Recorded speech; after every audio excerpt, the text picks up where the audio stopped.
Oke, kita lanjut ya. Kita akan belajar bagaimana cara membersihkan dan men-setup WordPress kita ya.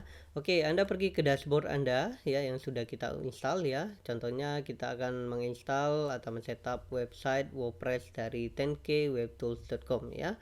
Oke, yang pertama yang Anda harus lakukan adalah mengubah password yang Anda sudah diberikan oleh HostGator ya. Oke, Anda pergi ke sini ya, username ya, all user di sana ya. Kemudian Anda klik di sini ya, klik di sini admin. Oke, kemudian Anda akan bisa mengubah di sini ya. Oke, kita akan ganti ya. Kita akan ganti agar kita ingat ya. Apapun password Anda ya, pastikan Anda menulis dengan benar dan Anda harus ingat dengan password Anda ya. Oke, kemudian klik update profile ya. Maka profil sudah jadi ya, atau untuk passwordnya sudah jadi ya. Oke, kita tes ya. Kita log out. Oke, kita log out ya. Kita akan WP admin ya. Oke, kita akan tes ya, kita akan lihat ya. Oke, kita akan masukkan ya sesuai password yang sudah kita ubah ya. Oke. Oke, kemudian Anda klik login ya. Oke, maka berjalan dengan baik ya. Oke, selanjutnya kita akan menghapus postingan ya.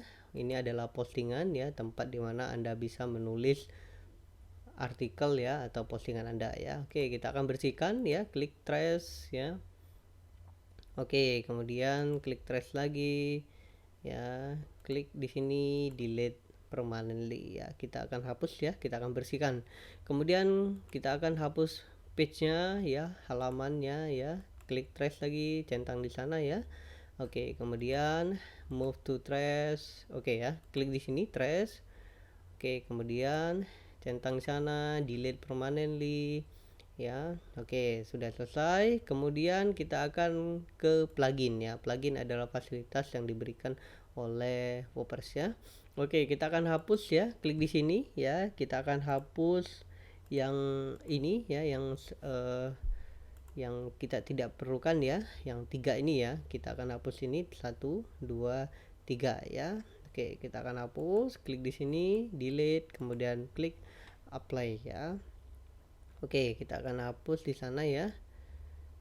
Oke ya, diaktif ya. Oke, kita akan diaktif dulu ya. Oke, ternyata ini tidak bisa ya. Oke, kita akan Oke ya, ini tidak bisa ya. Artinya ini sudah permanen ya. Artinya kita akan biarkan saja ya. Nanti kita akan biarkan saja ya. Nanti kita akan gunakan plugin-plugin yang kita butuhkan untuk WordPress kita ya. Oke. Video sudah selesai. Nah, kita akan lanjut dengan install Teams ya.